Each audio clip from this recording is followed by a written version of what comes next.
Hello বন্ধুরা, আশা করি সবাই ভালো আছেন।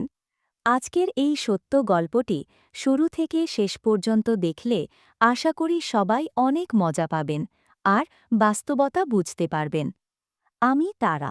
আমার বয়স 18। আমার সাথে বাসরঘরে ঘটে যাওয়া কিছু ঘটনা এখন শেয়ার করব।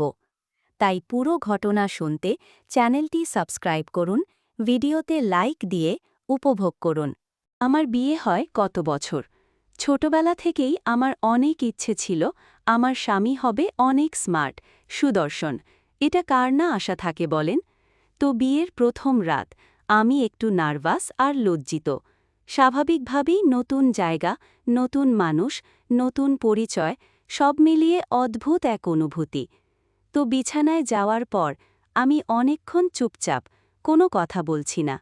ঘরের ভেতর অন্ধকার চাপা একটা পরিবেশ, শব্দবিহীন টিনের চালে কুয়াশার টিপটিপ শব্দ আর বাড়ির পাশের বাঁশঝাড় থেকে ভেসে আসা শিয়ালের হুক্কা হুয়া ডাক, সব মিলিয়ে একটি গা ঝমঝমে একটি ব্যাপার।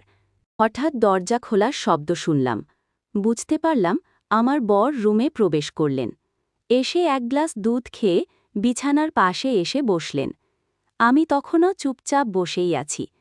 এক দুই কথায় আমাদের বিভিন্ন বিষয়ে আলোচনা শুরু হল। ঘণ্টা দেড়েক আলোচনা চলছে। তারপর আমরা ঘুমানোর জন্য বিছানায় গেলাম। তখন আমার গা ঝমঝমিয়ে উঠল। তার নিঃশ্বাসের শব্দ আমার কানে স্পষ্টভাবে আসতে লাগল। তার হাত দিয়ে আমার চুল ধরার চেষ্টা করছে। আমি একদম বরফের মতো ঠান্ডা, নিঃশব্দ হয়ে আছি। বারবার শুধু একটা কথাই মনে হচ্ছে, এখন যেন কি হয়। মনের মধ্যে এক অজানা ভয় ঘুরপাক খাচ্ছে। অনেক চেষ্টা করেও মনটাকে সান্ত্বনা দিতে পারছি না। ঘড়ির কাঁটায় তখন রাত 2:10। আমার বর কাজ শুরু করল। আমি ভয়ে চুপচাপ তার নিঃশ্বাসের শব্দ চোখ বন্ধ করে শুনতে লাগলাম। আমার হাত পা কাঁপছে, কি করব বুঝতে পারছি না। তারপর অবশেষে আমি শান্তির নিঃশ্বাস ফেললাম। সবকিছু ঠান্ডা হয়ে গেল। নিঃশব্দ অন্ধকার পরিবেশ নিমিষেই শেষ। কিন্তু রাত পোহাতে এখনো অনেক দেরি। তাই আর কাজ না ভেবে ঘুমানোর চেষ্টা করছিলাম। অনেক চেষ্টার পরও ঘুম যেন আসছেই না। বারবার নানান চিন্তাভাবনা আমার মনের ঘোর পাক খাচ্ছে। অবশেষে একটু চোখ লাগা লাগা ভাব। ঠিক সেই সময় বুঝতে পারলাম কেউ যেন আমার ওপরে খুব জোরে নাক দিয়ে নিঃশ্বাস নিচ্ছে। আবারও এক অজানা ভয় আমার মনে বাসা বাঁধতে লাগল। ভয়ে শরীরটা দুর্বল হয়ে যাচ্ছে। কি করব? কাকে ডাকব? কিছুই বুঝতে পারছিলাম না। কেউ না এরকম এক রাতে কাউকে ডাকা সত্যিই অনেক লজ্জাজনক ব্যাপার। আমি চুপচাপ শুয়ে আছি, মনে মনে ভাবছি, আবার কেমন কথা? সত্যিই কি একটা মেয়ের কোনো নিজস্ব অনুভূতি বা সিদ্ধান্ত প্রকাশ করতে নেই? মনে মনে অনেক কষ্ট পাচ্ছিলাম। কিন্তু কি করার? এখন তো আমি শুধু তার বিবাহিত স্ত্রী। আমার কিছু করা বা বলার কোনো অধিকার নেই। আবারও অনেক কষ্টের সঙ্গে রাত বাড়তে লাগল। অবশেষে আবার পরিবেশ ঠান্ডা, নিঃশব্দ হয়ে গেল। আমি অনেকটা শান্তি পাচ্ছিলাম এখন। কিন্তু এখানেই শেষ নয়। আবারও অনেক করে ঘুমানোর চেষ্টা। ঘুম যেন আসছিল না। মনের কোণে অজানা ভয় বারবার বাসা বাঁধছিল। কি করব বুঝতে পারছি না। 2 দিন আগেও আমি ছিলাম স্বাধীন। কলেজে যেতাম, আসতাম, কারো কোনো পারমিশনের দরকার ছিল না। মুক্ত পাখির মতো আকাশে ডানা মেলে উঠতাম।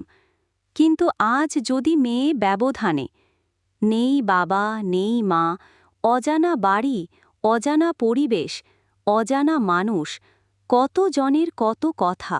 তারপর আবার রাতের এই অজানা ঘটনাগুলো আমাকে বারবার মনে মনে আঘাত করছিল। এসব ভাবতে ভাবতে ঘুম আর আসছিল না। এভাবেই আধ ঘণ্টা পার হয়ে যাওয়ার পর হঠাৎ বুঝতে পারলাম তার পা নড়ছে। মনে করলাম আমার মনের ভুল। চুপচাপ শুয়ে আছি। তারপর অনুভব করলাম কেউ হয়তোবা হাত দিয়ে আমার চুলগুলো নাড়াচাড়া করছে। মাথা বুলিয়ে দিচ্ছে। ঘুম ঘুম ভাব হচ্ছিল আমার। ঠিক সেই সময় নিঃশ্বাসের ভারী শব্দ আমার কানে আরও ভারী হতে লাগল। ঠিক আগের 2 বারের মতো অনুভূতি হতে লাগল।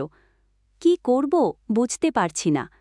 হঠাৎ মনে পড়ল বান্ধবী বলেছিল বিয়ের প্রথম রাত একটা মেয়ের জন্য অনেক বড় একটা সূচনা।